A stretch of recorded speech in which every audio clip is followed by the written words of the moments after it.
අද ආරච්චි මාමාගේ වත්තේ කවුරුත් නෑ වගේ. හොඳ පොල්වල්ලක් කඩා ගන්න ඕනේ. අපේ මේ ගහේ උස කොහොම හරි නැග ගන්නවා. ෂා මාර පොල්වල්ල මේක වික්කාම මට හොඳ ගානක් හොයාගන්න පුළුවන්. අයියෝ පොල්වල්ල අතින් ලිස්සුවා. කවුද යකෝ මහරෑ වත්තේ පොල් කඩන්නේ? හිටපන් ඔතනම. බුදු අම්මෝ කිරිබණ්ඩ මාම මාව දැක්කා.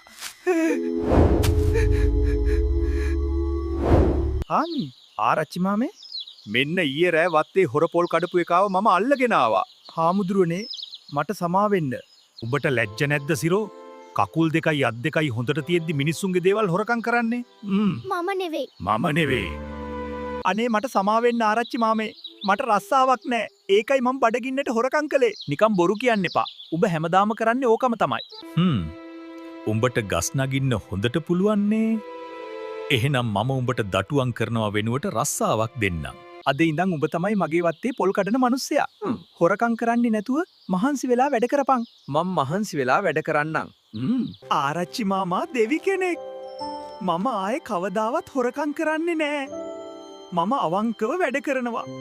මහන්සි වෙලා දාඩිය දහලා සල්ලි හම්බ කරන එක කොච්චර සතුටක්ද? මේක උඹේ මහන්සියේ ප්‍රතිඵලයේ සිරෝ. හොඳට වැඩ කළා. ගොඩක් ස්තුතියි ආරච්චි මාමේ. දැන් නම් අපේ සිරා හොරෙක් නෙවෙයි. ගමේ ඉන්න හොඳම පොල් කඩන මිනිස්සයා. ඔක්කොම ආරච්චි මාමාගේ පිහිට තමයි.